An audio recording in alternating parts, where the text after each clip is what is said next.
Nasr, Qra' wa Fathah. Bismillahirrahmanirrahim. Allah Ta'ala an Nabi Abbas Abdullah bin Abbas radhiyallahu anhu qala kuntu khalfan Nabi sallallahu alaihi wasallam yawman faqala ya gulamu inni u'allimuka kalimatin ifadillah yahfazka ifadillah tajiduhu tujaraka idza sa'alta fas'alillah wa idza sta'anta fasta'in billah wa alam anna al-ummata law ijtama'at ala an yanfa'uka bi syai'in lam yanfa'uka illa bi syai'in qad kataba Allahu laka wa in ijtama'at ala an yadurruka bi syai'in lam yadurruka illa bi syai'in qad kataba Allahu 'alaika Rufi'atil qalam wa jafatis suhuf wa Tirmidzi wa qala haditsun hasanun sahih wa fi riwayatin ghairi Tirmidzi ifadillah tajiduhu amamaka ta'arraf ila Allah fi raqa'i ya'rifka fi syiddati wa alam anna ma akhtaka lam yakun yusibaka wa ma asabaka lam yakun yukhziaka wa alam anna nasra ma sabri wa anna faraja ma karbi wa anna ma'al usri yusra. Belum pernah orang ada melakukan desain seperti ini, telanjang bulat. Berarti kesimpulannya kreatif itu harus keluar dari norma-norma kebudayaan dan rasa malu dibuang untuk mendapatkan hasil kreativitas. Maka ini yang salah kaprah. Dipikirnya kreatif itu keluar dari batas-batas norma-norma Islam dan norma-norma kebudayaan dan norma-norma adat istiadat. Maka oleh sebab itu banyak sekali seniman-seniman yang menyelisihi norma-norma, akhirnya selain tidak laku karya-karyanya juga mungkin dipenjara. Dan mereka dari semenjak dulu banyak sebagai seniman baik dengan musik mencela misalnya pemerintah dengan musiknya, atau dengan puisi mencela pemerintah dengan puisinya, atau dengan gambar-gambar karikatur mencela seperti karikatur di Perancis yang mencela Nabi Muhammad. Maka mereka mengatakan kreativitas, kita bebas.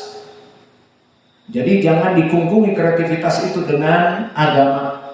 Maka ini tidak benar. Maka kesimpulannya, pembahasan kita hari ini adalah tentang keutamaan mempunyai rasa malu di dalam diri kita. Itu adalah kenikmatan yang Allah berikan kepada kita. Kemudian kita tutup pelajaran kita dengan lebih masuk lagi. Lalu bagaimana jenis-jenis rasa malu? Para ulama telah membahas permasalahan ini, baik Ibnu Qayyim atau yang lainnya. Maka ada yang membagi 10, ada yang membagi demikian dan demikian. Kita ambil yang lebih mudah saja. Kita mengambil ucapan Al-Mawardi di dalam kitabnya Adab Dunya wa Din, adab di dunia dan pada agama. Setelah kita mengetahui keutamaan rasa malu, maka kita mempelajari sekarang rasa malu yang ada pada diri kita yang Allah berikan kepada kita ini. Mari kita pupuk dan kita jaga sehingga menjadi lebih besar dan lebih besar. Maka lebih jelasnya lagi, ketahuilah bahwa al-haya fil insan qad yakunu min thalathati awjuh, bahwa rasa malu itu pada manusia terbagi menjadi 3. Ahaduha haya'uhu minallahi ta'ala. Yang pertama, malu dari Allah yang menciptakan kita. Kita bahas satu-satu dengan ringkas. Fa'amma haya'uhu minallahi ta'ala fayakunu bimtithal awamirihi wal kaf'an zawajirihi. Maka rasa malu kepada Allah, maka rasa malu kepada Allah, kata Al-Mawardi, pembagian yang pertama, di mana seorang hamba melaksanakan apa yang Allah perintahkan kepadanya. maka dia melaksanakan perintah-perintah yang wajib, sholat berjamaah di masjid, puasa Ramadan, dan yang lainnya. Dan yang sunnah-sunnah, sholat nawafil, sholat duha, sholat malam, dan amalan-amalan yang lainnya. Ini rasa malu dia kepada Allah. Dan juga dengan menjauhi larangannya. Maka semua larangan yang Allah haramkan dijauhi. Maka ini rasa malu kepada Allah. Maka di sini bagaimana rasa malu kepada Allah? Dengan melaksanakan ketaatan dan menjauhi larangan. Karena Allah Jalla wa'ala tidaklah detik demi detik, menit demi menit memberikan kenikmatan kepada kita dari kenikmatan rizki, kenikmatan bisa makan dan minum, kenikmatan mempunyai anak, mempunyai istri, dan kenikmatan dari lisan kita makan dan minum. Maka ini semuanya kenikmatan yang sangat luas. Seperti Allah berfirman, wa in ta'uddu nikmatallahi la tuhsuha innal insana lazalumun kafar. Yang maknanya, jika kalian ingin menghitung kenikmatan Allah, kalian mesti tidak akan pernah mampu. Maka kenikmatan Allah itu maha luas. La tuhsuha, tidak akan pernah mampu kalian menghitungnya. Innal insana lazalumun kafar. Dan sebagian atau kebanyakan manusia itu mendolimi diri mereka sendiri dengan kufur, tidak syukur kepada Allah. Maka al-haya yang pertama kepada Allah, kita menyadari bahwa Allah yang memberikan semua kenikmatan kepada kita. Jangankan kenikmatan masalah rizki, kehidupan, untuk membeli makanan dan sebagainya. Kita lihat anggota badan kita saja. Jika seseorang diberikan ibtila pada anggota badannya, misalnya tidak bisa kencing, baik dikarenakan ada radang di saluran kencingnya,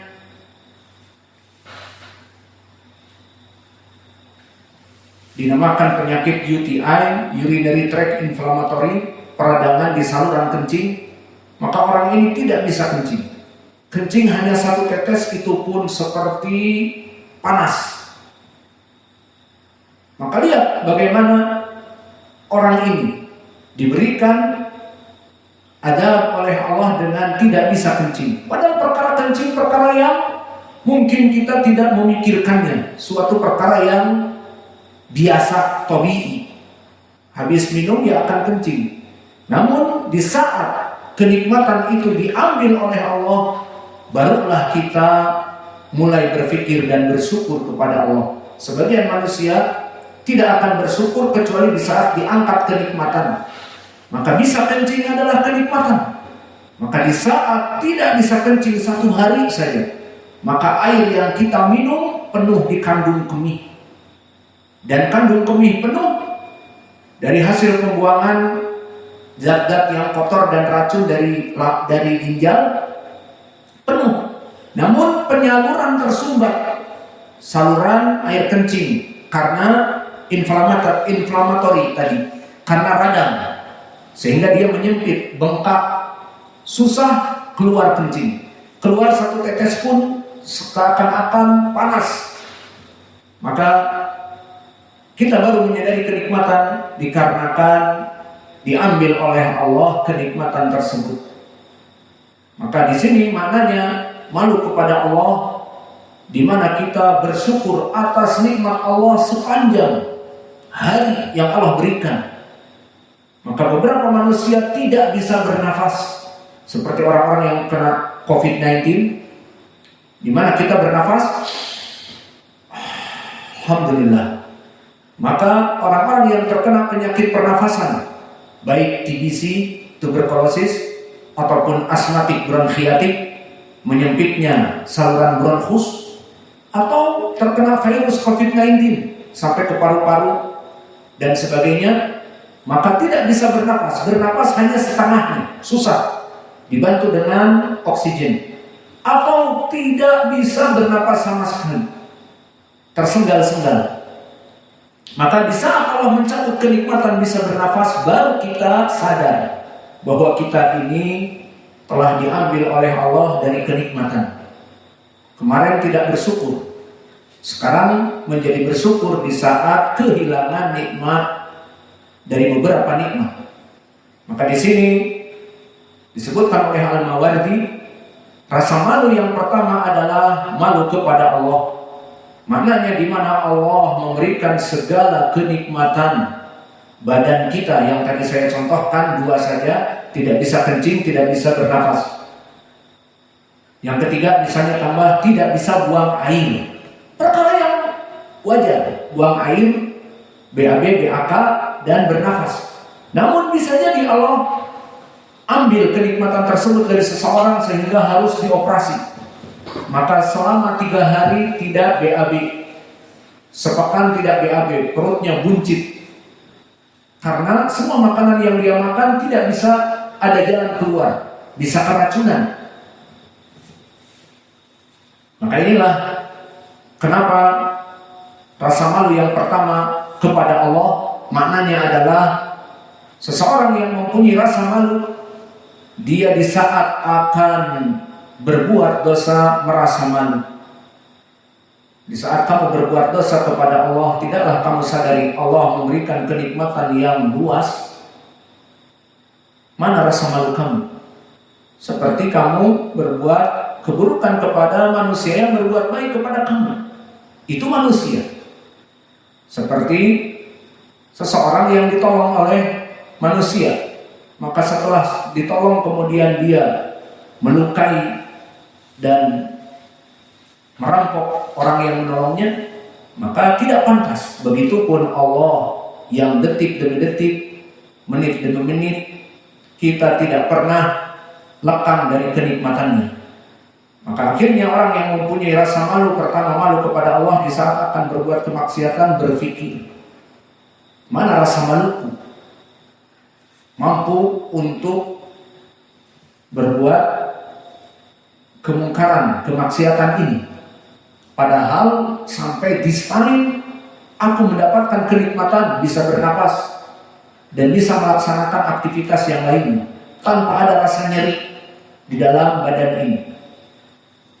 Dan begitupun di saat malas untuk melaksanakan peribadatan, mendengar adzan, malas untuk sholat berjamaah, atau bahkan tidak puasa, tidak sholat sama sekali, malu. Allah memberikan kenikmatan badan yang sehat, tapi tidak melaksanakan sholat. Badan yang sehat tidak melaksanakan puasa dan sebagainya. Maka inilah dari rasa malu yang pertama.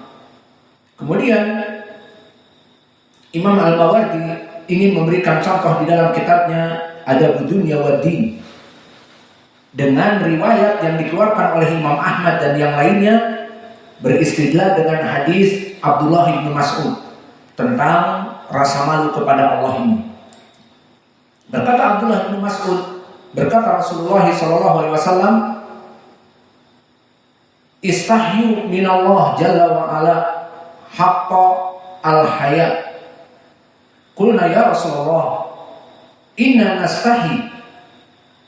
Walhamdulillah, qala laisa dalika walakin man istahya minallah haqqal haya falyahfadh ras wa ma hawa wal yahfadh al batn wa ma wa'a